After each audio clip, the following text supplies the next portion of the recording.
जय हिंद दोस्तों। Apex English classes में आप सभी का भरपूर स्वागत है।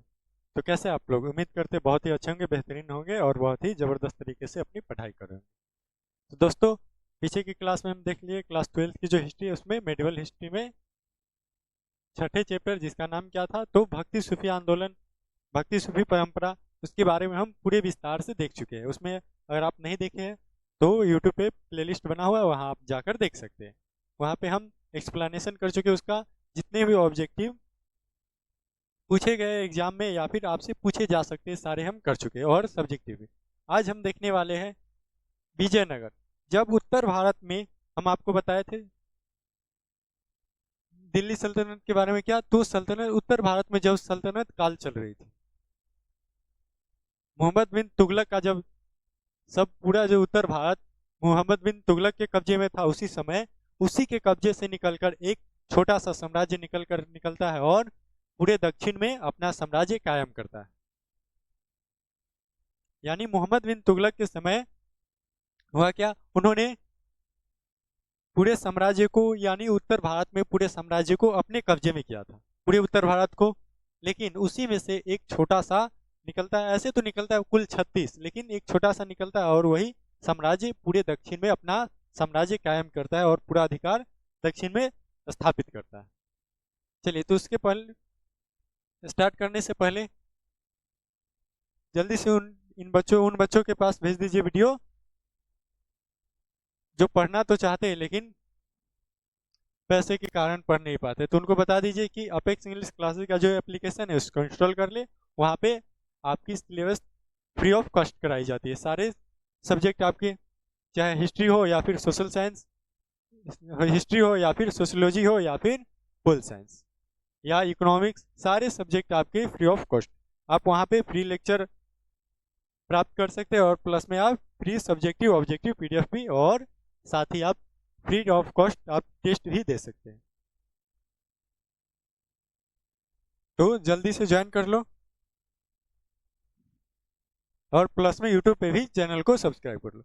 यहाँ पे एक तस्वीर है, अगर आप इस तस्वीर को देखते हैं तो साउथ मूवी तो सब देखे होइएगा।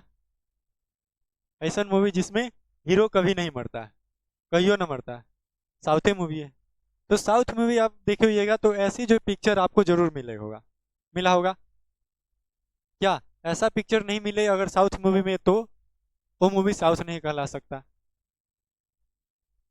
यहाँ पे देखिए, ये जो मंदिर है, ये सब जो मंदिर है, ये सब क्या, तो ये दक्षिण साइड के है। तो इससे हमें पता चल रहा है कि ये जो साम्राज्य होगा ये दक्षिण भारत में होगा।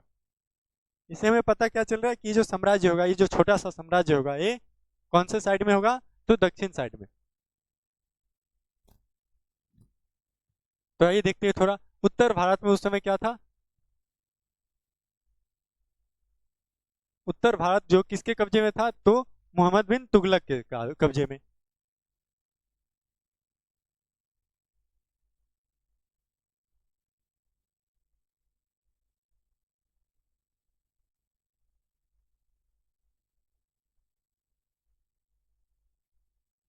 मोहम्मद बिन तुगलक के कब्जे में था। उसी समय हुआ क्या, तो मोहम्मद बिन तुगलक के कब्जे में था और इसी के कब्जे से 36 जो है साम्राज्य, वो 36 विद्रोह हुआ। 36 साम्राज्यों ने क्या किया, छोटे छोटे साम्राज्य थे, 36 ने विद्रोह शुरू कर दिया। और 36 साम्राज्य विद्रोह हुआ, उसी में 3 साम्राज्य उभर कर निकला, स्वतंत्र हो गया। एक 1333 में हुआ मदुरै, मदुरा हुआ, और दूसरा 1336 में,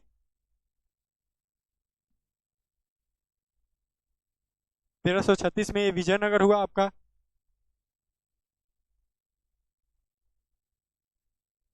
और तीसरा 1347 में क्या हुआ, तो 1347 में बहमनी स्वतंत्र हुआ।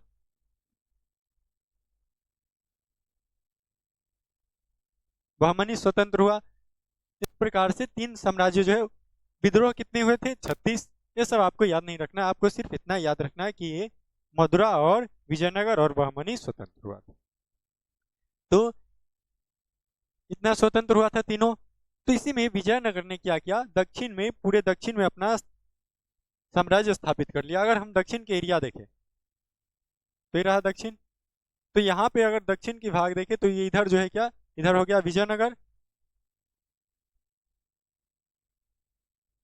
और यहाँ पे जस्ट इसके ऊपर बहमनी।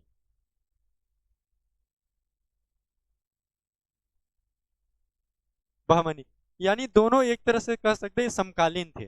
जिस समय बहमनी चल रहा था उसी समय विजयनगर भी चल रहा था।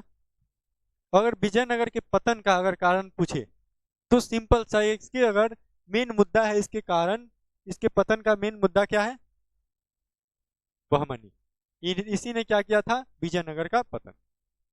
अकेले मिलकर नहीं, इसके साथ कई जो है संघ मिलकर आए थे। एक संघ बनकर आया, उसके बाद पतन किया, तो इसके बारे में हम जानेंगे। तो अगर आप गौर किए तो क्या हो, अगर उत्तर भारत में उस समय उत्तर भारत किसके कब्जे में था? तो मोहम्मद बिन तुगलक के, उसी के नेतृत्व में से, उसी के कब्जे से एक साम्राज्य, 3 साम्राज्य बाहर निकलता है, उसी में से एक जो है विजयनगर भी है। और इसने दक्षिण पे अपना अधिकार किया, दक्षिण पे अपना अधिकार किया। तो आइए देखते हैं थोड़ा, इसे हम देखते हैं कि इसे विजयनगर ना कहकर इसे हम्पी भी कहा जाता है। क्या? हम्पी। हम्पी भी कहा जाता है इसे, इसे हम्पी भी कहा जाता है क्योंकि इसकी राजधानी, अगर विजयनगर की राजधानी हम्पी है। क्या? तो हम्पी है इसकी राजधानी, इसलिए इसे हम्पी भी कहा जाता है। हम्पी क्यों इसकी राजधानी पड़ी? क्योंकि माना जाता है कि यहाँ की जो मातृ देवी है, मातृ देवी यहाँ की जो है वो, उसका नाम क्या है? पंपा। पंपा, इसलिए यहाँ की जो धरती है, यहाँ की जो राजधानी, इसे क्या कहा गया? इसकी नाम रखा गया हम्पी। हम्पी नाम रखा गया। देखिए यहाँ पे रहा मैप, यहाँ पे अगर आप देखिएगा तो यहाँ पे क्या है, नीचे में ये जो एरिया है, एरिया किसका है? ये विजयनगर का। ये किसका है? तो ये विजयनगर का, विजयनगर का है। और ये जो ऊपर वाला जो हरा वाला एरिया है, ग्रीन, ये किसका है? तो ये बहमनी का। और ऊपर जो है ये उत्तर में है, तो नॉर्थ में तो चलिए रहा सब, राजपूत चल रहा और भी तुगलक चल रहा है। इसी तुगलक के जो है क्या नेतृत्व से निकल कर आया था ये सब। चलिए तो देखते हैं। मंगलवार 23 जनवरी 1565 ईस्वी को क्या हुआ था? तो तालीकोट अथवा राक्षस तंगरी अथवा बनहट्टी के युद्ध में बहमनी शासकों ने विजयनगर को परास्त किया। सोमवार 22 जनवरी 1565 ईस्वी का समृद्ध विजयनगर बुधवार 24 जनवरी 1565 ईस्वी को तबाह कर दिया गया। रायचूर दोआब के लोगों ने इसे हम्पी का नाम दिया। मातृदेवी यहाँ की क्या है? तो मातृदेवी पंपा। अब देखिए यहाँ पे पहले ही बता दिया गया कि विजयनगर का पतन कैसे हुआ। तो पहले पतन के बारे में जाने इससे पहले हम उसके उत्पन्न के बारे में जानते हैं कि वो कैसे, उसकी उत्पत्ति किस प्रकार से हुई थी। चलिए तो थोड़ा सा विजयनगर के बारे में संक्षिप्त में थोड़ा सा उसकी इतिहास जान लेते हैं। विजयनगर का संक्षिप्त इतिहास। विजयनगर का संक्षिप्त इतिहास, थोड़ा सा उसके बारे में संक्षिप्त में जानकारी प्राप्त कर लेते हैं जिसके बारे में पढ़ रहे हैं।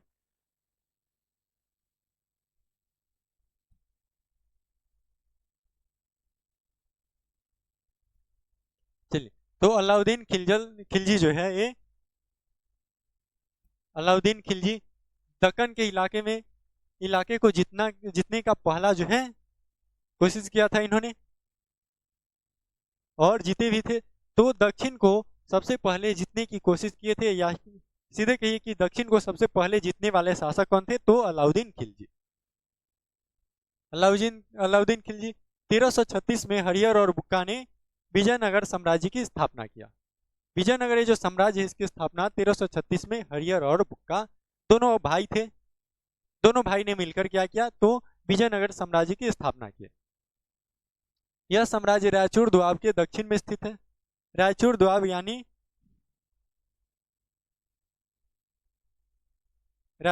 यानी कृष्णा और तुंगभद्रा नदी जो है इसके बीच का क्षेत्र हुआ।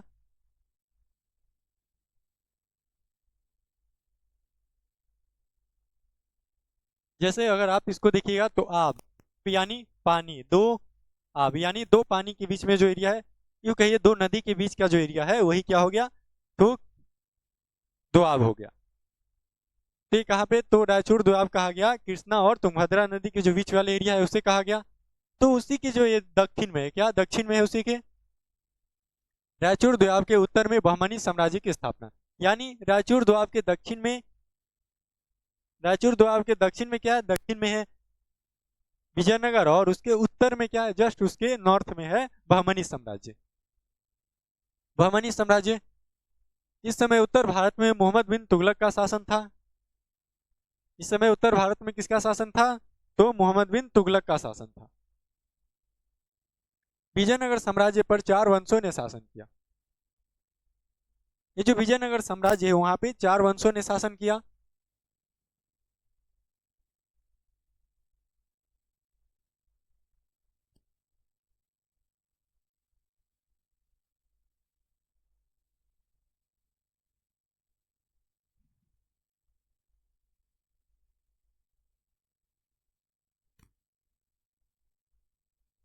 ये जो विजयनगर साम्राज्य है यहाँ पे 4 वंशों ने शासन किया। कौन कौन, तो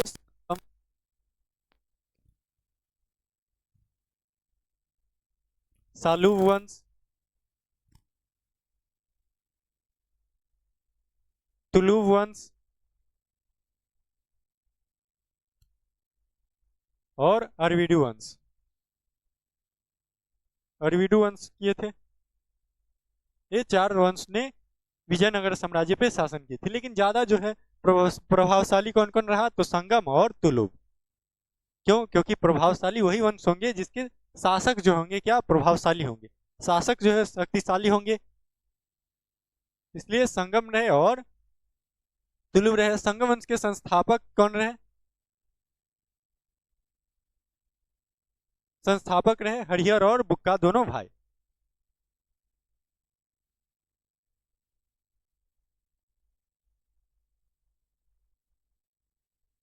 हरिहर और बुक्का दोनों भाइयों ने मिलकर शासन किया यहाँ पे। पहले हरिहर किए थे, बाद में बुक्का किए थे, लेकिन दोनों भाइयों ने मिलकर क्या किया था, तो स्थापना किए थे संगम वंश की स्थापना। जो स्थापना है अपने पिता के नाम पे,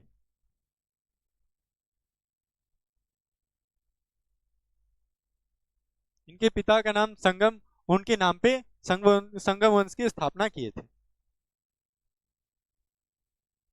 संगम वंश में अगर देखें तो स्थापना तो ये किए थे और ये शासक भी रहे, ठीक है, लेकिन ज्यादा प्रमुख जो शासक रहे, इसमें अगर संगम वंश में प्रमुख शासक कौन रहे, तो देवराय प्रथम रहे।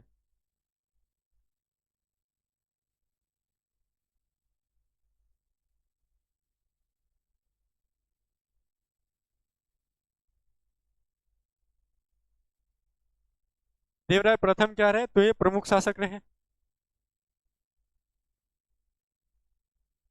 इन्हीं को हराए थे फिरोज, इन्हीं ने, इनका युद्ध हुआ था किसके साथ, तो फिरोज शाह बहमन के साथ। तो आगे देखते हैं हम,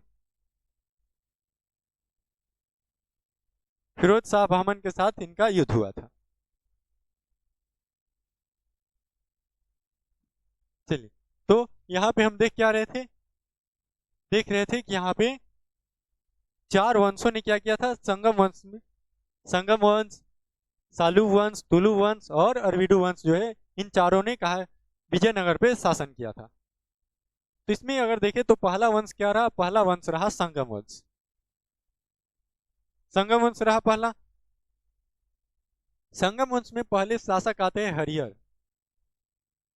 हरिहर ये कब से कब डेट का है, पहले तो ये संगम वंश है, कब से कब तक चला, तो ये चला 1336 से 1385 ईस्वी तक। 1336 से 1356 ईस्वी तक हरिहर रहे। संगम वंश के संस्थापक और पहले शासक कौन रहे, तो हरिहर। इसके बाद, इसके बाद दूसरा शासक बनते हैं बुक्का, इनके भाई, हरिहर के भाई बुक्का, ये बनते हैं। स्थापना तो किए थे दोनों साथ मिलकर, लेकिन बाद में ये शासक बने। उसके बाद आते हैं हरिहर द्वितीय। ऊपर जो था वो हरिहर प्रथम है, उसके बाद हरिहर द्वितीय। ये विजयनगर साम्राज्य का विस्तार किया था। तो विजयनगर साम्राज्य को जो विस्तार किया था, उसे फैलाने का जो काम किया था, वो कौन किए थे, तो विजयनगर को फैलाने का काम किए थे हरिहर द्वितीय ने। उसके बाद शासक आए देवराय प्रथम। तो सबसे अगर प्रमुख शासक रहे तो कौन रहा, तो देवराय प्रथम। इसने किया क्या, तो इसने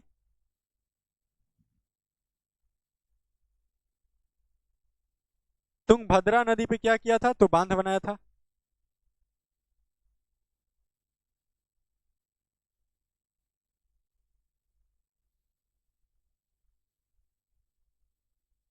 तुंगभद्रा नदी पे इसने क्या किया, बांध बनवाया था।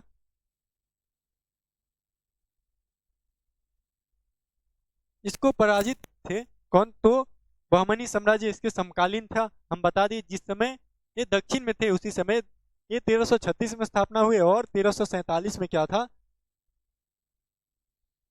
1347 में इसके ऊपर, जस्ट इसके ऊपर नॉर्थ में क्या थे, रायचूर दोआब के ऊपर में बहमनी साम्राज्य इसके समकालीन ही हुए। क्यों, क्योंकि ये 1336 से 1385 में आया और वो 1347 में आया, तो क्या जब ये चल रहा था उसी समय ये भी था, तो इसके ये समकालीन थे। तो इसलिए क्या इसके जो प्रमुख शासक रहे, बहमनी साम्राज्य के जो प्रमुख शासक रहे फिरोज शाह बहमन, उसने इसको पराजित किया और इसकी पुत्री से विवाह कर लिया। उसके बाद शासक बने देवराय द्वितीय। इसने अपने पिता का बदला लिया और बाबूजी का बदला ले लिया, और क्या किया, तो फिरोज शाह बहमन को समाप्त कर दिया। और इसने बहुत सारे काम किए, जैसे अपने सैनिक में क्या किए, तो बहुत से मुस्लिम सैनिकों को ऐड किए अपने साथ में। शासक में अपने सैनिक में क्या किए, तो मुस्लिमों को बहुत सारे ऐड किए। अपने बाबूजी का बदला लिया। और इस समय आए थे, तो इसके समय अब्दुल रज्जाक आए थे। अब्दुल रज्जाक आए थे।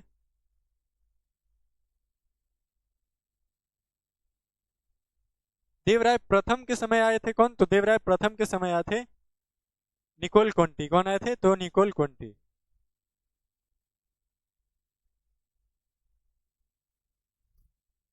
निकोल कोंटी आए थे। उसके बाद देवराय द्वितीय के बाद शासक कौन बने, तो देवराय द्वितीय के बाद शासक बने मल्लिक अर्जुन राय। ये सब उतना ज्यादा प्रभावशाली नहीं रह पाए। इस कारण क्या हुआ, इस कारण संगम वंश खत्म हुआ और उसके बाद आया सालू वंश। सालू वंश का काल कब से कब तक रहा, तो 1486 से 1505 ईस्वी तक। इसके संस्थापक रहे नरसिंह सालू, सालू वंश के। उसके बाद सालू वंश उतना नहीं चल पाया। क्यों, क्योंकि इसके शासक जो है उतने प्रभावशाली नहीं थे, इसलिए ये जो वंश है ये ज्यादा दिन टिक नहीं पाया, इसलिए उतना ज्यादा ये प्रभावशाली नहीं हो सका। इसलिए हम ज्यादा इस पे गौर नहीं करेंगे। ज्यादा गौर किस पे करेंगे, तो संगम और तुलु पे। तुलु वंश, तुलु वंश में कौन कौन शासक रहे, तो वीर नरसिंह, इन्होंने क्या किया था, तो स्थापना किए थे तुलु वंश की। वीर नरसिंह ये कब से कब तक, तो 1505 से 1509 तक, यानी 4 वर्ष तक ये शासन किए। उसके बाद आए कृष्णदेवराय। विजयनगर में सबसे प्रभावशाली अगर शासक रहा, कोई भी वंश हो, चारों वंश में कोई भी वंश हो, अगर विजयनगर में सबसे प्रभावशाली शासक रहा तो कौन था, तो कृष्णदेवराय था।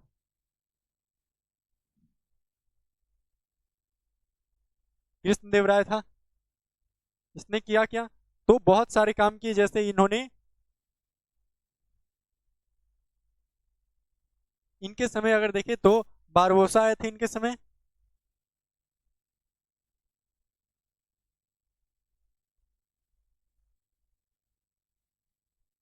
और डोमिंगो पेइस,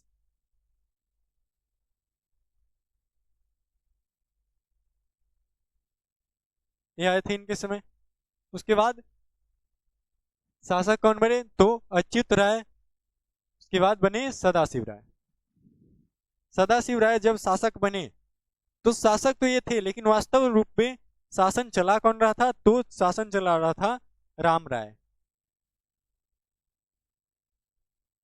और इसी राम राय के समय युद्ध हुआ, तलहट्टी का युद्ध। कई नाम दे सकते हैं आप उसे, तलहट्टी का युद्ध कहिए, या फिर बनरहट्टी का युद्ध कहिए, या राक्षस तांगड़ी का युद्ध कहिए, तीनों कह सकते हैं, तीनों कह सकते हैं। तो वही युद्ध हुआ था राम राय के समय। वास्तविक शासक कौन थे उस समय, तो सदाशिव राय, लेकिन साम्राज्य चला कौन रहे थे, साम्राज्य चला रहे थे, यानी डिटेक्ट कौन कर रहे थे उसको, सदाशिव राय को, तो राम राय। और इसी के नेतृत्व में क्या हुआ था, तो इसी के समय हुआ था ये युद्ध हुआ था, तलहटी का युद्ध।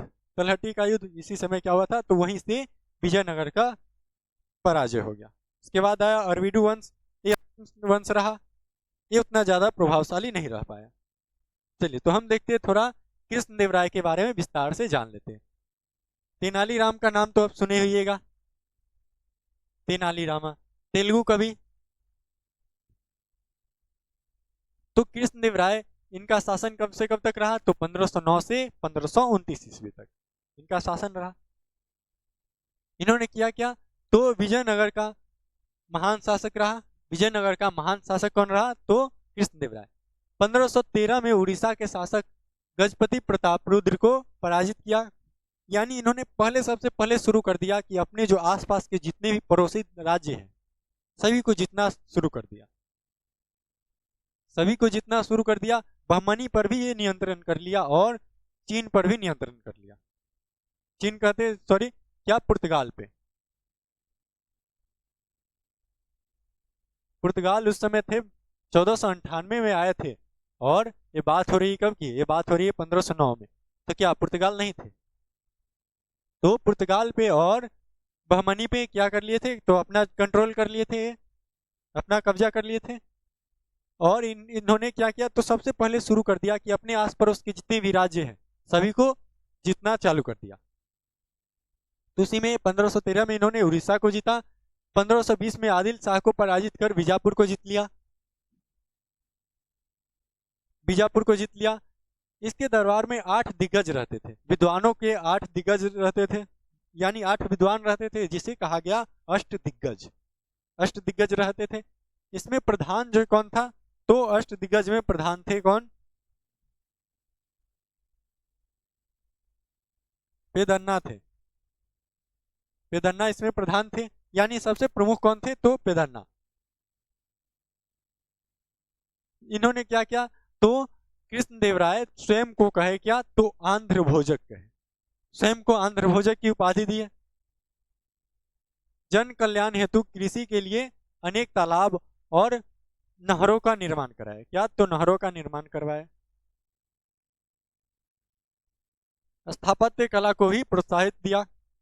स्थापत्य कला यानी जैसे आप मंदिर देखते रहिएगा,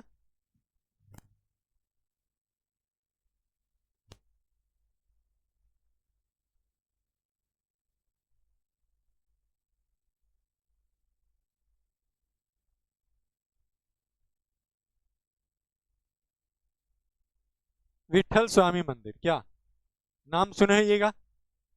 निर्माण कौन करवाए थे, निर्माण करवाए थे यही कृष्णदेव राय। यानी इन्होंने स्थापत्य कला को भी बढ़ावा दिया, बढ़ावा दिया, और उनको चरमोत्कर्ष पर भी पहुंचाया। इस समय की जो मूर्तियां, इस समय की जो मंदिर थी, ये मिश्रित शैली, यूं कहिए मिश्रित शैली में थी, कि यहाँ की जो विशेषता यही थी कि सारे शैलियों का मिश्रण था, और इसका अद्वितीय, कोई भी इसकी जो है अद्वितीय जो है कल्पना नहीं कर सकता कि हाँ इसका कॉपी कहीं किया गया है। सबसे अलग था यहाँ की कला, स्थापत्य कला। इसने क्या किया, तो कृष्णदेव राय ने विवाह कर को समाप्त कर दिया, यानी विवाह पे जो टैक्स लगता था उसको भी समाप्त कर दिया। इनकी 2 रानियां थी, तिरुमला और तिरुमला देवी और चिंता देवी, 2 रानियां थी इनकी। गोपुर मंदिर, हजारा मंदिर और विठल स्वामी मंदिर का निर्माण इन्होंने करवाया था। इसका काल तेलुगु साहित्य का स्वर्ण काल कहा गया। यानी तेलुगु जो साहित्य है उसका अगर विकास बोले तो सबसे ज्यादा विकास हुआ था इसी के समय में। और इन्होंने तेलुगु में साहित्य की भी, ग्रंथ की भी रचना किए थे। ग्रंथ क्या था, तो आमुक्त माल्यद,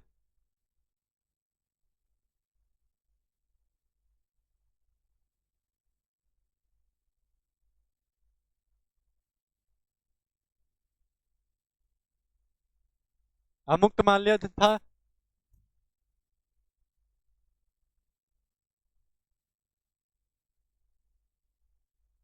3 ग्रंथ थे इसके।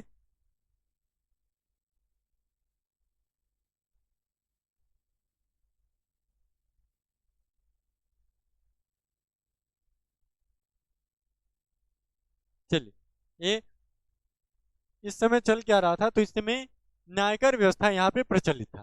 न्यायकर व्यवस्था होता क्या है, तो न्यायकर व्यवस्था यानी लोगों की एक जागीदारी होती, सिर्फ सिंपल समझते कि जागीदारी प्रथा एक था।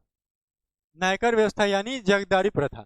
इसमें क्या होता था, इसमें राजा एक व्यक्ति था, यानी एक जो है सैनिक होता था, और सैनिक किले की देख रेख करेगा, किले की देख रेख करेगा और वहां पे टैक्स भी लेगा। अगर देख रेख कर रहा है तो क्या लेगा, टैक्स भी लेगा। इसलिए जागीरदारी व्यवस्था को न्यायकार व्यवस्था कहा गया। राजा द्वारा सैनिक व अधिकारियों को सेवा के बदले भूमि प्रदान की जाती थी।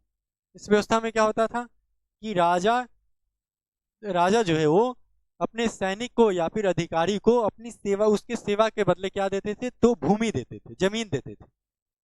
यह भूमि अमर कहलाती थी, अमरम कहलाती थी, और इसको हासिल करने वाले व्यक्ति को अमर नायक कहा जाता था। क्या कहा जाता था, तो अमर नायक कहा जाता था। ये सैनिक भी हो सकते हैं अमर नायक, और अधिकारी भी हो सकते हैं।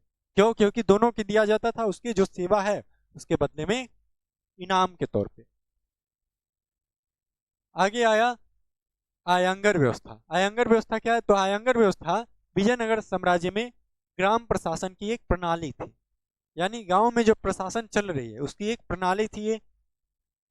इस व्यवस्था के तहत प्रत्येक गांव को एक स्वतंत्र इकाई माना जाता था, प्रत्येक गांव को एक स्वतंत्र इकाई माना जाता था, और गांव के प्रशासन के लिए 12 अधिकारियों को नियुक्त किया जाता था, जिन्हें सामूहिक रूप से आयंगर कहा जाता था। यानी गांव के प्रशासन को चलाने के लिए 12 अधिकारियों को नियुक्त किया जाता था। उसी व्यवस्था को कहा जाता था क्या, तो आयंगर व्यवस्था। और उस 12 अधिकारियों को कहा गया क्या, तो आयंगर कहा गया। अगर देखें हम विजयनगर में व्यापार, तो व्यापार किस तौर पे चल रहा था, किस प्रकार, तो व्यापार इस समय बहुत सारे चल रहे थे, जैसे विदेशों से भी व्यापार चल रहे थे। अरब एवं मध्य एशिया में, मध्य एशिया से घोड़े का अत्यधिक आयात किया जाता था। यानी अरब और मध्य एशिया से ज्यादा घोड़े का व्यापार होता था। अरब और मध्य एशिया से क्या होता था, तो घोड़े का व्यापार ज्यादा होता था। आरंभिक चरण में क्या, तो आरंभिक चरण में इस व्यापार पर अरबों का एक अधिकार था। शुरू शुरू में इस व्यापार पे अरबों का अधिकार था, एक अधिकार की सिंपल, हाँ यहाँ से व्यापार सिर्फ अरब ही कर सकते, कोई और देश यहाँ से व्यापार कर ही नहीं सकता। कोई और जो है, कोई द्वीप अगला जो है, कोई अलग जो है द्वीप यहाँ पे कर ही नहीं सकता। लेकिन बाद में क्या हुआ, तो चीन से रेशम का आयात होने लगा, चीन से रेशम का आयात होने लगा। व्यापारियों के स्थानीय समूह को, यहाँ पे जो व्यापारियों के स्थानीय समूह है उसे कहा गया क्या, तो कुदिरई कहा गया, या फिर चेट्टी कहा गया, या फिर घोड़ों का व्यापारी कहा गया। क्या, कुदिरई भी कहा गया, चेट्टी भी कहा गया, और घोड़ों का व्यापारी भी कहा गया। यानी व्यापार यहाँ पे होता था ज्यादातर किसका, तो घोड़ों का व्यापार होता था, और ज्यादातर घोड़ों का व्यापार होता था कहाँ से, तो अरब और मध्य एशिया से। चीन से रेशम का आयात होता था। इस समय जो बहुत सारे विदेशी यात्री आए दक्षिण में, उनका भी नाम आपको याद रखना जरूरी है। उनको याद रखने का जब हम हैं तो ट्रिक जरूर आएगा क्या, तो ट्रिक भी बताएंगे आपको याद रखने का बहुत ही आसान तरीके से।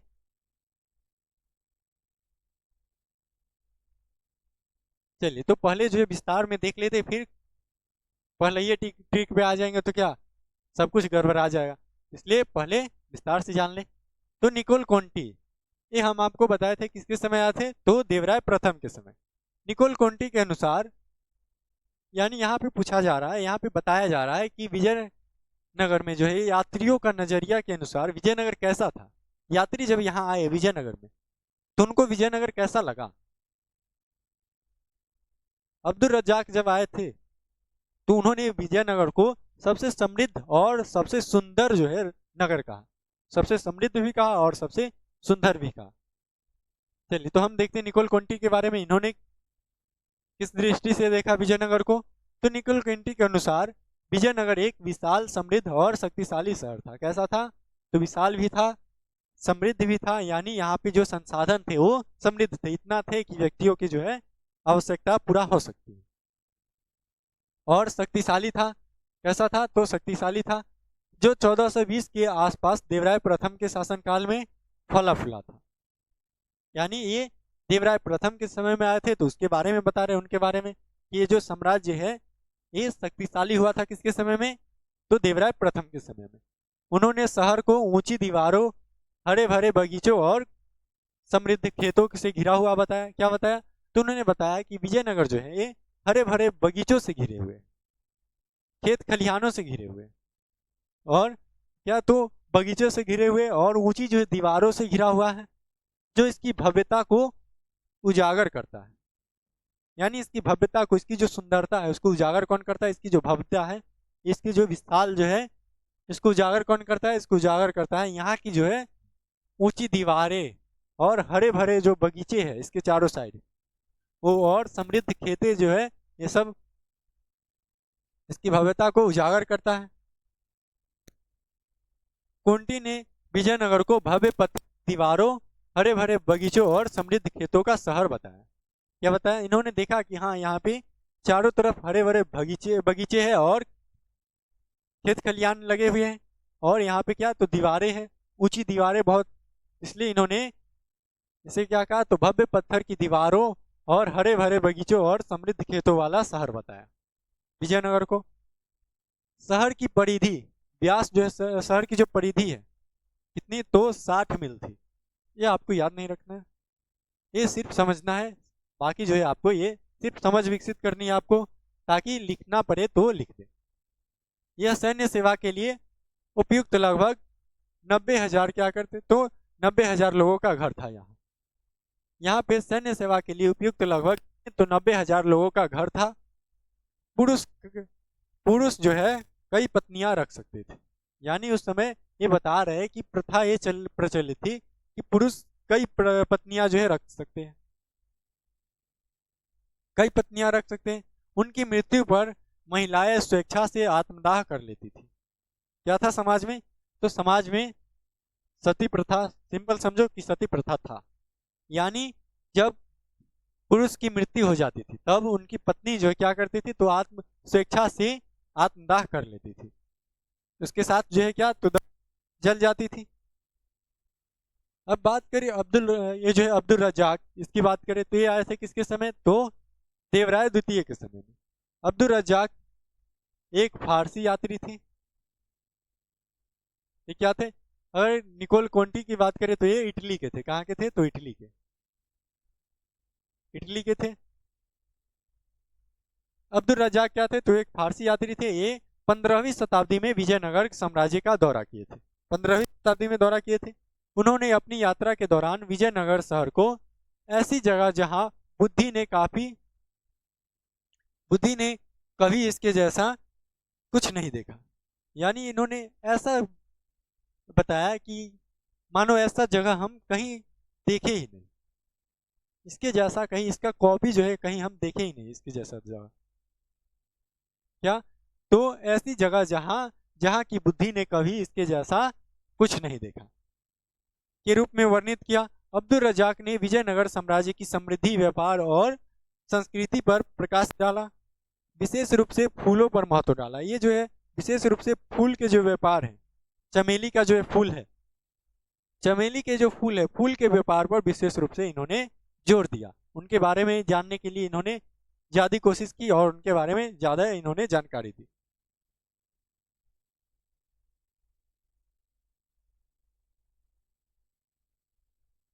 चलिए उसके बाद आते हैं अफनासी निकेतन है। अफनासी निकेतन ये भी है क्या? तो विदेशी यात्री रहे। यह रूस का क्या? तो ये रूस के थे, घोड़ों के व्यापारी थे। बोले आपको कि वहां पे क्या था? तो व्यापार चल रहा था घोड़ों का। घोड़े और रेशम इस सब का व्यापार चलता था। ज्यादातर घोड़े का व्यापार अरब से और मध्य एशिया से होता था। तो यहाँ पे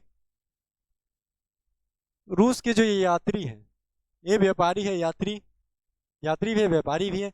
रूस के घोड़ों का व्यापारी है। ये आते हैं जो बहमनी शासक मोहम्मद शाह तृतीय के काल में आते हैं। किसके काल में? तो मोहम्मद शाह तृतीय के काल में आते हैं। ये जो बहमनी जो साम्राज्य है, इसकी अगर चर्चा करें थोड़ी तो।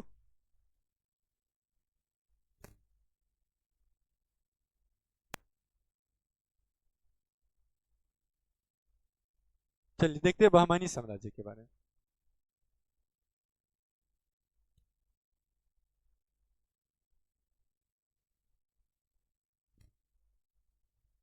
इसके अगर संस्थापक देखें,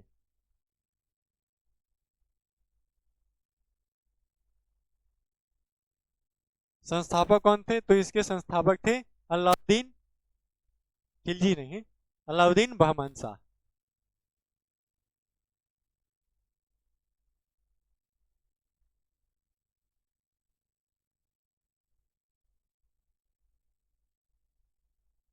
अलाउद्दीन बहमान शाह इसके संस्थापक रहे। इसके प्रमुख शासक कौन रहे, सबसे अगर देखा जाए तो प्रभावशाली शासक कौन रहा, तो प्रमुख फिरोज शाह बहमान।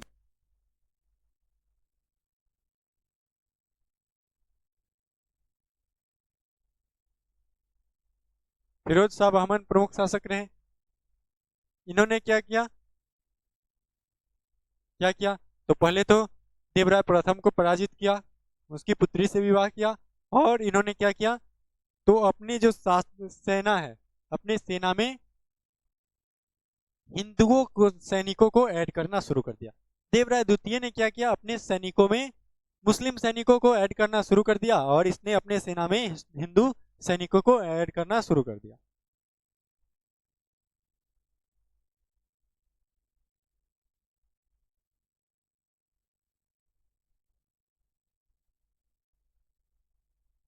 एक नए साम्राज्य फिरोजाबाद की स्थापना किया।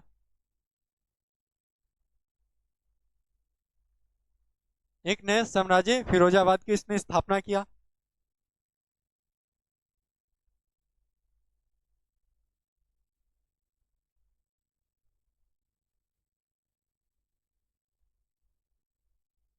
इसके बाद आते हैं अहमद शाह।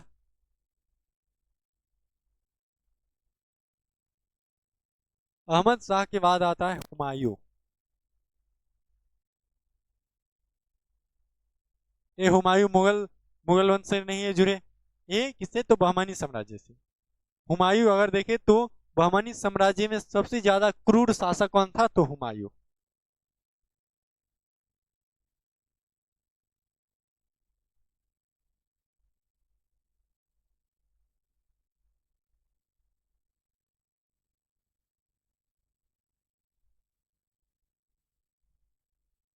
सबसे ज्यादा क्रूर था। चलिए, तो आपके इस सिलेबस में है ही नहीं, तो इसलिए थोड़ा सा जो जानकारी आपको चाहिए थी वो हम दे दिए। अब चलते हैं आगे।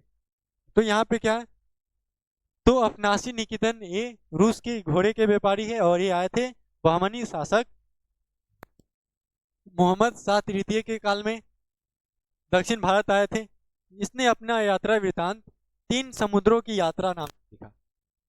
किस नाम से लिखा, तो इन्होंने अपनी यात्रा जो वृतांत है उसको तीन समुद्रों की यात्रा नाम से लिखा।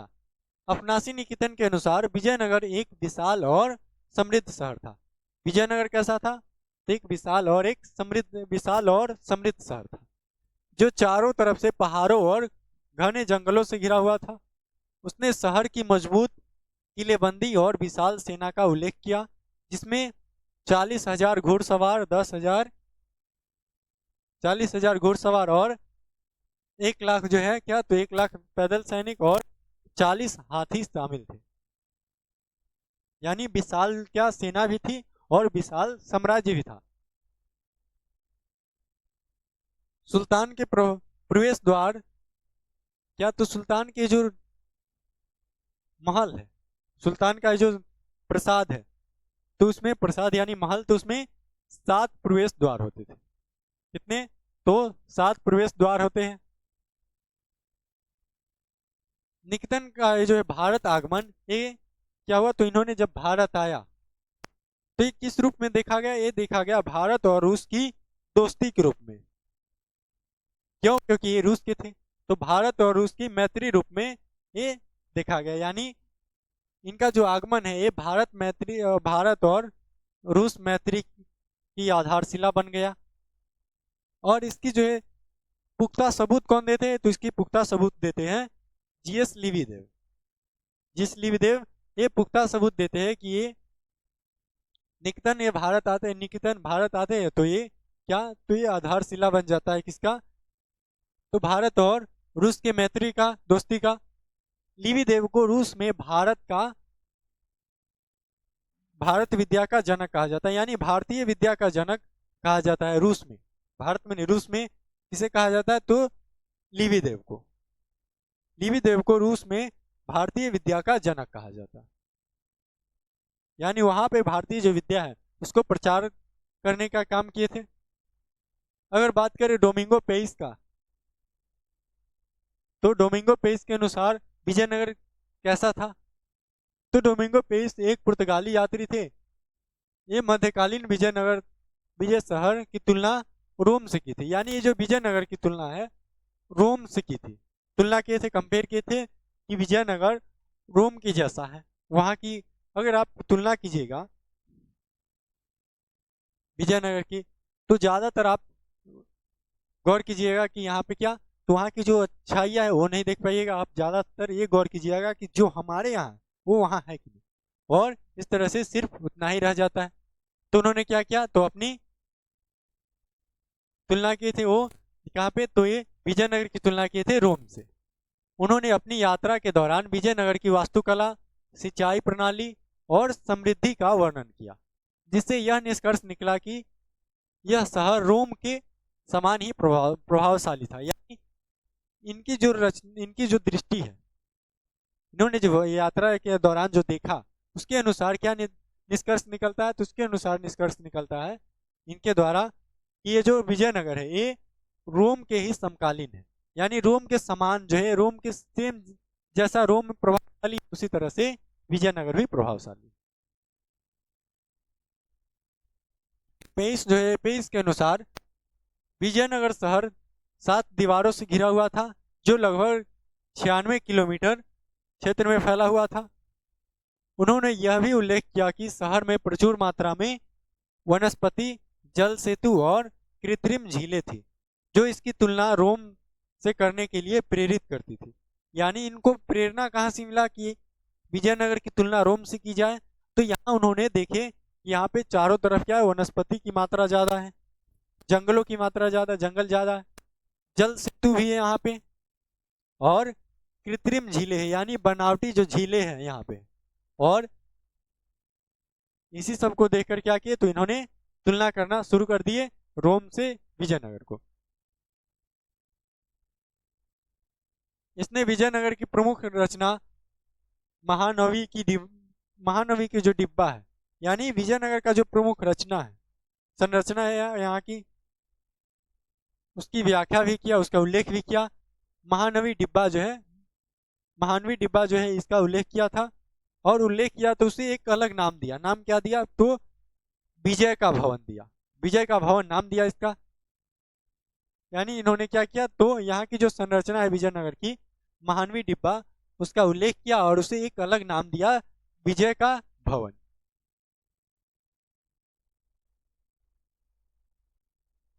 विजयनगर की वास्तुकला, यहाँ की जो वास्तुकला है, यहाँ की जो यहाँ की जो मंदिर निर्माण जो है, यहाँ की जो भवन निर्माण है, इस सब की जो क्या विशेषता क्या है, वास्तुकला की विशेषता क्या है यहाँ की? तो इसकी अलंकृत शैली है क्या? तो इसकी अलंकृत शैली है जिसमें दीवारों, यानी एक ऐसी जो शैली है इसमें, पहले तो एक यहाँ की जो मूर्ति, यहाँ की जो मंदिरें बनते थे वो मिश्रित शैली में होते थे। द्रविड़ शैली में भी हो सकते हैं और वेसर शैली में भी हो सकते हैं, नागर शैली में भी। तो यहाँ एक तरह से मिश्रित शैली होते थे, और इसके अद्वितीय जो है कोई भी सुंदर शैली, यानी कोई भी सुंदर, यहाँ के जैसा कोई भी सुंदर वास्तुकला कहीं का नहीं था। तो इसकी जो क्या थी, तो शैली कैसी थी? अलंकृत थी, यानी उसमें कारीगरी ज्यादा की गई थी। जैसे अगर मंदिर के चारों तरफ स्तंभ है तो स्तंभ पे भी मूर्तियां, प्रतिमाएं बनाई गई होगी। अगर वो गलियारे में है तो गली के चारों तरफ जो है दीवारों पे प्रतिमाएं बनाई गई होगी, यानी पूरी तरह से अलंकृत की गई थी ज्यादा। तो जिसमें दीवारों, खंभों, छतों पर जटिल नक्शी और मूर्तियां सजी हुई थी। यानी यहाँ पे क्या, तो दीवारों पे, खंभों पे, छतों पे जटिल जो है नक्काशी की गई थी, अलंक चित्रकारी की गई थी और मूर्तियां सजाई हुई थी। लेकिन कैसी थी, तो ये जो है प्रक्रिया जटिल थी थोड़ी। अगर आप छोटी सी जो है क्या, तो पिलर पे एक मूर्ति बनाना है स्तंभ पे, तो क्या ये जटिल नहीं होगा? बिल्कुल। और एक ऐसी थी, तो ये जटिल प्रक्रिया थी। मंदिर और महल इंडो इस्लामिक, हिंदू और द्रविड़ शैलियों के मिश्रण से बनाए गए थे। कैसे? तो इंडो इस्लामिक थे, यानी ये एक मिश्रित शैली थे, इसमें हिंदू और द्रविड़ शैली दोनों के मिश्रण से बनाए गए थे। और अपने भव्य बनाने और भव्यता के लिए प्रसिद्ध है। अपनी जो भव्यता है, विशाल जो है भव्यता इनकी, उनके लिए प्रसिद्ध रही। विजयनगर वास्तुकला की कुछ प्रमुख विशेषताएं में गुंबदों और मेहराबों का प्रयोग है। यानी अगर आप इसके जो मंदिर देखते होइएगा, तो उसमें इस प्रकार से बनाए गए हैं, इस प्रकार से गुंबद बनाए गए हैं। तो ये जो गुंबद है, जो मेहराब है, यही क्या है, तो यही इनकी प्रमुख विशेषता है। चलिए, ईंटों की जगह पत्थर का प्रयोग किया जाता था। जटिल नक्काशी और मूर्तियां शामिल है। ईंटों की जगह क्या, तो पत्थर का उपयोग किया जाता था। विजयनगर शैली के भवन तुंगभद्रा नदी के संपूर्ण दक्षिण क्षेत्र में फैला है। इनके विजयनगर की जो शैली के जो भवन है, ये तुंगभद्रा नदी के दक्षिण में फैला हुआ है। कई मंदिरों में गोपुरम का निर्माण कराया गया। वास्तुकला की इस नई शैली को प्रोविडा शैली कहा गया। यानी इस नई शैली को क्या कहा गया, इसे प्रोविडा शैली कहा गया। इसमें गोपुरम का निर्माण कराया गया, यानी गुंबदों का जो है निर्माण कराया गया इसमें। विजयनगर वास्तुकला विभिन्न स्थापत्य शैलियों में मिश्रण के लिए प्रसिद्ध है। यानी विभिन्न जो वास्तुकला है, स्थापत्य कला है, उसमें ये एक क्या, तो एक अलग मिश्रण शैली है।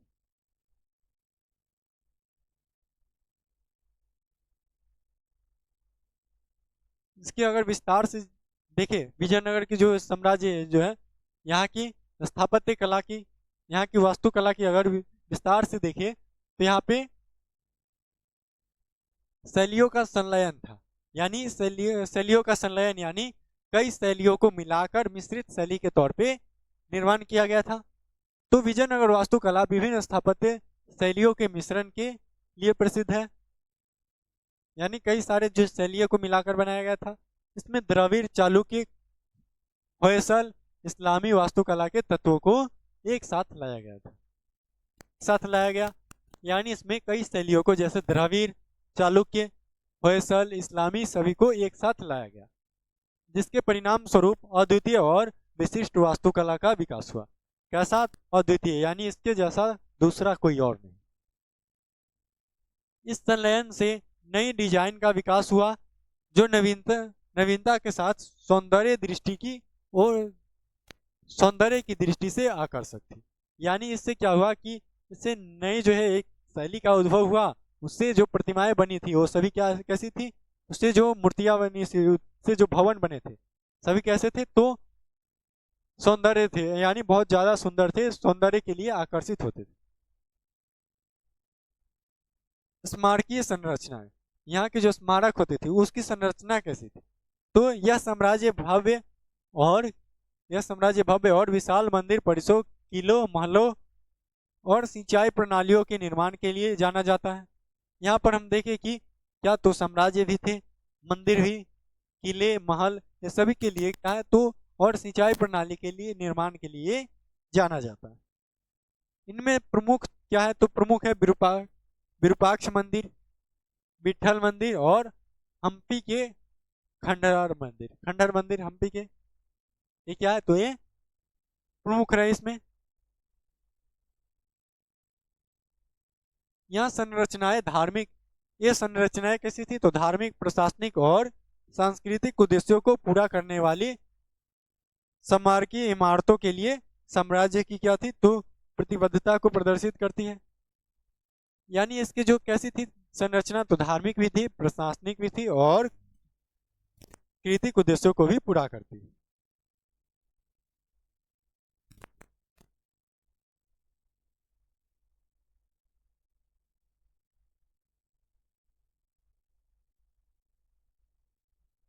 चलिए, प्रतिष्ठित मंदिर वास्तुकला। तो विजयनगर मंदिरों की विशेषताओं उनके विशाल गोपुरम, उनके जो गोपुरम है, जटिल मूर्तियां है और व्यापक इनका जो परिसर है मंदिर का, उनके कारण क्या है, तो ये इनके कारण ये ज्यादा सौंदर्य जो है प्रदर्शित कर सके, ज्यादा सुंदर दिख सके। तो इससे सबसे प्रतिष्ठित उदाहरण क्या है, तो सबसे अगर इससे देखिए तो सबसे प्रतिष्ठित उदाहरण है विरूपाक्ष मंदिर, जो 160 फुट ऊंचा है। ऊंचा इसके क्या, तो 160 फुट ऊंचा इसमें गोपुरम है, जो द्रविड़ वास्तुकला का उत्कृष्ट उदाहरण है। ये मंदिर दक्षिण भारतीय मंदिर वास्तुकला के विकास में महत्वपूर्ण भूमिका निभाते हैं। ये मंदिर क्या करते, तो दक्षिण भारतीय वास्तुकला के विकास में महत्वपूर्ण भूमिका निभाते हैं। निर्माण तकनीकों में प्रगति, यानी वहां की जो निर्माण की जो तकनीक है उसमें चेंजिंग क्या रहा, तो विजयनगर के वास्तुकला और इंजीनियरों ने निर्माण तकनीकी में महत्वपूर्ण प्रगति की, ज्यादा उसमें क्या, तो प्रगति की, उन्नति की है उसमें। उन्होंने टिकाऊ, देखने में आश्चर्यजनक मंदिर कैसी है, टिकाऊ भी है। उस समय की मंदिर आपको अभी भी मिलेगी।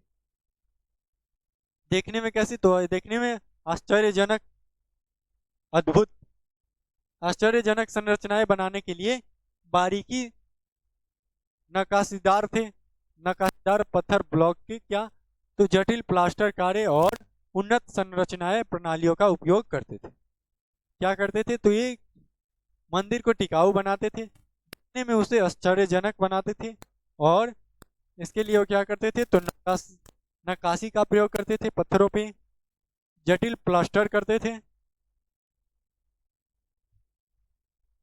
इसकी विशेषताओं ने भारत के बाद वास्तुकला के विकास को प्रभावित किया। यानी इसकी जो विशेषता है, इसने क्या किया, तो भारत की जो वास्तुकला है उसको प्रभावित किया। जल प्रबंधन और सिंचाई, जल प्रबंधन और सिंचाई, जल प्रबंधन और सिंचाई प्रणालियों का पर साम्राज्य का बल रहा। इसकी वास्तुकला विरासत का एक और पहलू है, यानी जल संपदा जो है इसकी वास्तुकला विरासत का एक और पहलू है। तुंगभद्रा बांध और पुष्करणी टैंक जैसे विशाल टैंकों और नहरों के निर्माण ने न केवल कृषि को समर्थन मिला, बल्कि इससे इन साम्राज्यों के इंजीनियर कौशल को भी क्या मिला, तो प्रदर्शित किया। यानी यहाँ की जो जल प्रबंधन और सिंचाई की जो व्यवस्था है, इसने भी क्या किया, तो यहाँ की जो स्थापत्य कला, यहाँ की जो वास्तुकला है उसको प्रभावित किया।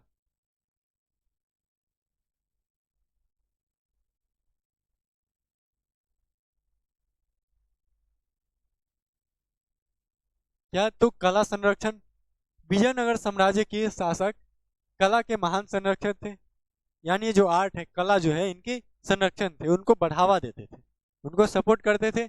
यहाँ के जो शासक थे, इन्होंने कारीगरों, मूर्तिकारों और वास्तुकारों को उत्कृष्ट कलाकृतियां बनाने के लिए प्रोत्साहित किया। कि इन्होंने क्या किया, तो कलाकारों जो है उनको क्या कहा कि आप जो है उत्कृष्ट, यानी ऐसे जो है आश्चर्यजनक कलाकृतियां कीजिए। तो इसके लिए क्या किया, तो प्रोत्साहन किया। इस संरक्षण के परिणाम स्वरूप क्या हुआ, तो कुशल कारीगरों का विकास हुआ और एक समृद्ध कलात्मक परंपरा विकसित हुई। इससे क्या हुआ, राजा का संरक्षण मिल रहा है कला को, तो क्या कलाकार और भी ज्यादा उभरेंगे, उनमें और भी ज्यादा उन्नति होंगी उनकी जो कारीगरी है उसमें। इसलिए क्या हुआ, तो समृद्ध कलात्मक परंपरा की विकसित हुई। सांस्कृतिक समन्वयवाद क्या रहा, तो विजयनगर साम्राज्य की स्थापत्य उपलब्धियां इस काल में सांस्कृतिक समन्वय को दर्शाती। इसमें हिंदू, इस्लामी, स्थानीय परंपराओं सहित विविध प्रभाव शामिल थे। यानी इसमें क्या था, तो हिंदू भी परंपरा भी शामिल था, इस्लामी और स्थानीय परंपरा को भी शामिल किया गया था। यह संस्कृति सम्मिश्रण साम्राज्य के समावेशिक दृष्टिकोण का एक प्रमाण है, जिससे समृद्ध तथा विविध स्थापत्य विरासत को बढ़ावा मिला। विरासत का संरक्षण, साम्राज्य के पतन के बावजूद इसके कई वास्तुकला जो है क्या, चमत्कार समय की कसौटी पर खरे उतरे। ये महत्वपूर्ण तीर्थ स्थल पर्यटक आकर्षक और समकालीन वास्तुकारों के लिए प्रेरणा के स्रोत बने हुए हैं। यानी जब क्या हुआ तो साम्राज्य का पतन हो गया, फिर भी ये यहाँ की जो प्रतिमाएं, यहाँ की जो मूर्तियां, यहाँ की जो मंदिरें हैं, भवन है, वो सब क्या, तो उससे को उसको देखकर और भी सारे जो है कलाकृतियां जो है क्या, उनको चेंज करने के लिए लोग क्या हुए, प्रभावित हुए, प्रेरणा मिली लोगों को। तो निष्कर्ष क्या रहा, इसकी जो वास्तुकला है उसका निष्कर्ष क्या रहा, निष्कर्ष रहा विजयनगर साम्राज्य की भारत के स्थापत्य इतिहास में महत्वपूर्ण भूमिका रही। भारत की जो स्थापत्य है इसके इतिहास में विजयनगर की महत्वपूर्ण भूमिका रही। इसकी वास्तुकला विरासत न केवल साम्राज्य की भव्यता एवं कलात्मक उपलब्धियों को प्रदर्शित करती है, बल्कि विविध वास्तुकला परंपराओं के सामंजस्यपूर्ण मिश्रण का भी प्रतिनिधित्व करता है। क्यों? क्योंकि यहाँ की जो वास्तुकला थी वो मिश्रण शैली की थी, मिश्रित शैली की थी। भारत में बाद के वास्तुशिल्प विकास पर विजयनगर वास्तुकला की स्थायी प्रभाव देश की वास्तुकला विरासत को आकार देने, इनकी महत्व को रेखांकित करता है। यानी इनके बाद जो भवन बने, इनके बाद जो वास्तुकला थी उन पे भी क्या इसका प्रभाव पड़ा। चलिए देखते हैं कि यहाँ पे आए कौन कौन थे विदेशी यात्री। तो 6 विदेशी यात्री रहे जो आए थे। एक निकोल कोंटी, अब्दुल रज्जाक, अफनासी निकितन और बारबोसा रहे, डोमिंगो पेइस रहे और फनोर नूनजी ये रहे। निकोल कोंटी कहाँ के, तो निकोल कोंटी आपको याद कौन रखना है, तो आपको याद रखना है ये 5 आपको याद रखना है, छठा नहीं। चलिए 5 याद रखिए। तो निकोल कोंटी जो ये कहाँ के, तो इटली के हैं। अब्दुल रज्जाक ईरान के रहे। निकितन कहाँ के रहे, तो निकितन जो है रूस के रहे। बारबोसा पुर्तगाल के रहे और पेइस भी कहाँ के रहे, पेइस भी पुर्तगाल के ही रहे। ये दोनों आए थे किसके समय, तो ये दोनों आए थे कृष्णदेवराय के समय।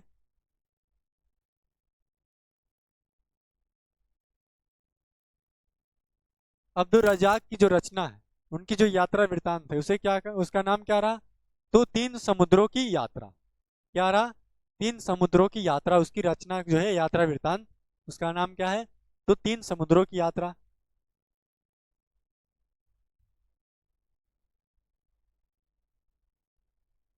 और इसकी जो है बारबोसा का जो यात्रा वृत्तांत है उसका नाम क्या है, तो the book of Eduardo Barbosa. Domingo Paes जो है, पेइस उसका क्या है, तो डेमिंगोस पेइस की क्या है, तो कथा, डेमिंगोस पेइस की कथा है। निकोल कोंटी किसके समय आए थे, तो देवराय प्रथम के समय। अब्दुल रजाक देवराय द्वितीय के समय में।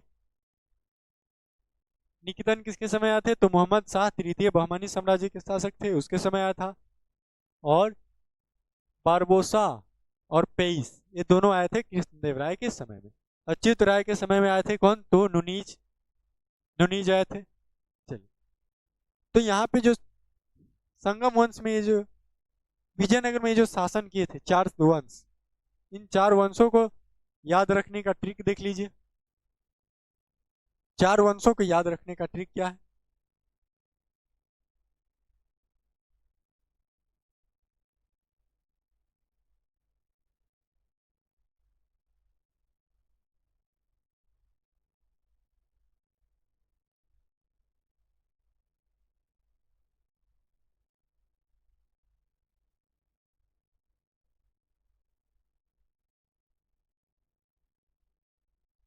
ट्रिक क्या है, ट्रिक है शान से तुआ। किसी को बुलाते हैं तो क्या कहते हैं, शान से तुआ, तो शान से आ, इसलिए क्या है ट्रिक, शान से तुआ। इसमें शान से क्या हो जाएगा, शान से संगम वंश, से सालू वंश, तू से तुलु वंश और आ से आरवीडू वंश। चारों वंश का नाम याद, क्या विजयनगर में जो 4 वंश शासन किए थे उनको नाम याद रखने का ट्रिक क्या है, शान से तुआ। शान से संगम वंश, से सालू वंश, तू से तुलु वंश आसे आर वी डू वंस, ऐसे आप याद रख सकते हैं। अब यहाँ पे जो यात्री आए थे, तो कौन कौन यात्री आए थे, कौन कौन यात्री आए थे, उनका नाम याद रखने का ट्रिक क्या रहा?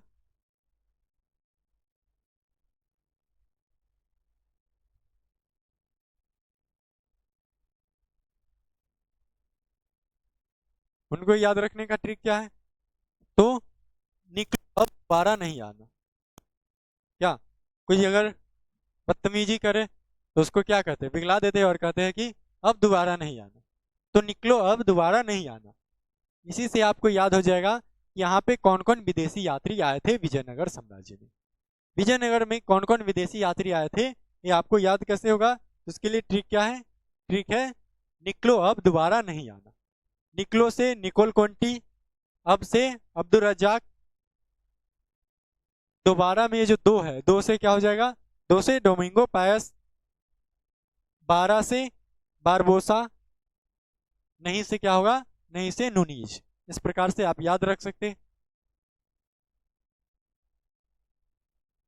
क्या ट्रिक पसंद आया?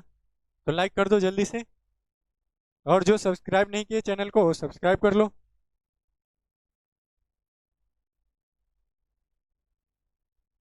चलिए, तो हम क्या देखें?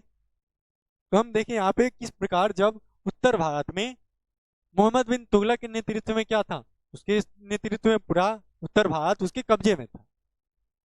अब दिल्ली सल्तनत, दिल्ली पे जो शासन करेगा वो क्या पूरे भारत पे शासन करेगा? दिल्ली पे जो शासन करेगा वो पूरे भारत पे शासन करेगा। तो मोहम्मद बिन तुगलक के समय में क्या हुआ? उसके समय में विद्रोह हुआ था, 36 विद्रोह हुआ था, उसमें 3 अलग अलग जो है साम्राज्य वो उत्पन्न हुए थे। उसमें कौन कौन था? तो एक था विजयनगर, मथुरा था और बहमनी था। चलिए अब देखते थोड़ा इसके बारे में कि यहाँ पे ये जो विजयनगर है इसकी पराजय कैसे हुई। ये तो पहले ही दे दिया था कि इसकी पराजय कब हुई थी, तो 1965 1565 में, 23 जनवरी 1565 को पराजय हुई थी, मंगलवार को।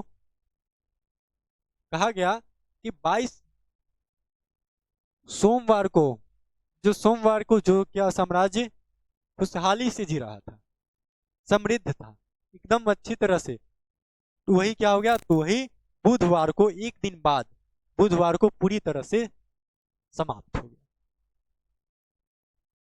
पूरी तरह से खत्म हो गया।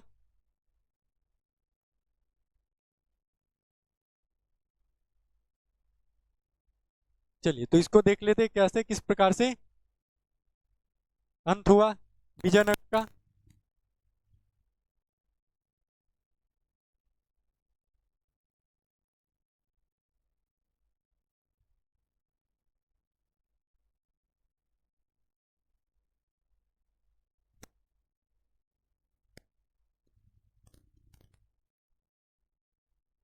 हम आपको बताया कि जिस समय दक्षिण में, यानी रायचूर दोआब के दक्षिण में जिस समय बहमनी, ये जो है विजयनगर था, उसी समय उसके उत्तर, उसके उत्तर में क्या था? तो उसके जस्ट ऊपर बहमनी था।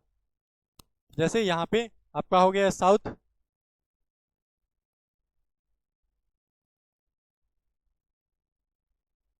ये साउथ हो गया। तो यहाँ पे क्या था? यहाँ पे विजयनगर,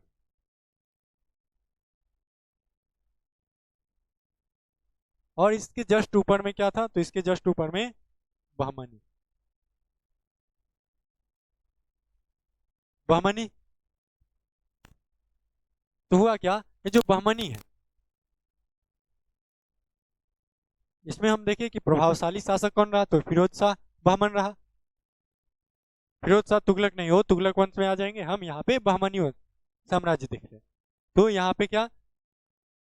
तो यहाँ पे फिरोज शाह बहमन ने क्या किया? तो इसने समाप्त कर दिया था देवराय प्रथम को, तो उस देवराय द्वितीय ने उसको ही समाप्त कर दिया, अपने बाबूजी का बदला ले लिया।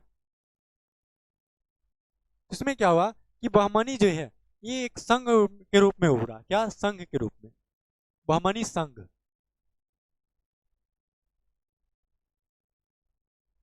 संघ में कौन कौन थे?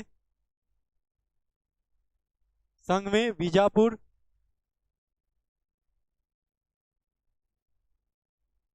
गोलकुंडा,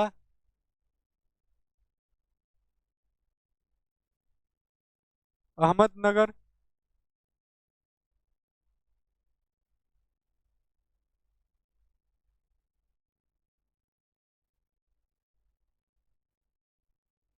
बरार और बीदर।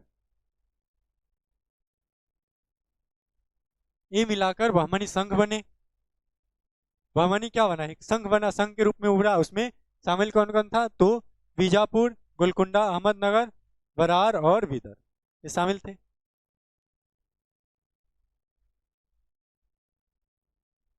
इसमें हुआ क्या, जब सदाशिव राय क्या था? शासक था।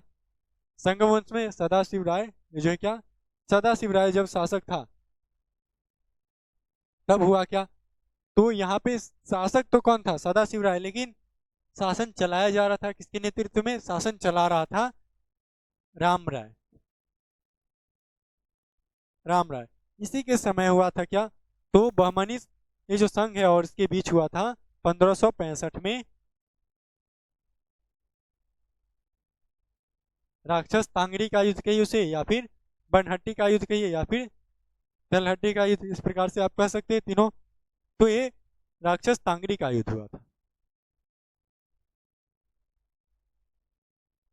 राक्षस तांगरी का युद्ध हुआ था। इसमें जो हुआ, बरार जो है ये साथ नहीं दिया, बहमनी साम्राज्य का साथ नहीं दिया। बहमनी ये जो संघ है इसका साथ नहीं दिया, यानी युद्ध में शामिल नहीं था। कौन? तो बरार शामिल नहीं था। बाकी सबने मिलकर क्या किया, तो विजयनगर को समाप्त कर दिया, पूरी तरह से पराजित कर दिया। यही जो युद्ध जो है, यही कारण रहा क्या, तो बहमनी साम्राज्य के पतन का। चलिए, तो बहमनी साम्राज्य का जो पतन कब हुआ था, तो पतन हुआ था इसका मंगलवार 23 जनवरी 1565 को। तालीकोटा का युद्ध कहिए, या फिर राक्षस तांगित का युद्ध कहिए, या फिर बनहट्टी का युद्ध कहो, चलेगा। बहमनी शासकों ने विजयनगर को क्या किया, तो विजयनगर को परास्त कर दिया। सोमवार सोमवार 22 जनवरी 1565 को जो नगर क्या था, समृद्ध था, वही बुधवार 24 जनवरी 1565 को क्या हो गया, 1900 ने 1565 को तबाह कर दिया गया।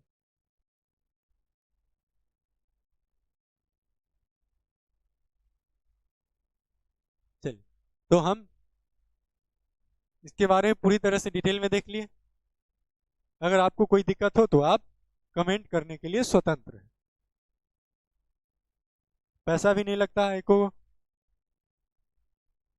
इसलिए आप क्या कीजिए, ज़्यादा से ज़्यादा वीडियो को शेयर कीजिए, चैनल को सब्सक्राइब कर लीजिए, ताकि आपको पढ़ने के लिए इधर उधर भटकना ना पड़े। और प्लस में वीडियो को लाइक कर दीजिए। और आपको जो लग रहा है, अगर कोई दिक्कत है तो आप कमेंट कर सकते हैं, कोई भी, अगर आपको जो लग रहा है वो कमेंट कर सकते हैं। और प्लस में सबसे इम्पोर्टेंट बात क्या है, कि अगर आपको पढ़ाई को बेहतरीन तरीके से करना है, इसके लिए अपेक्स इंग्लिश क्लासेस का एप्लीकेशन जो है आपके फ़ोन में होना जरूरी है। चलिए,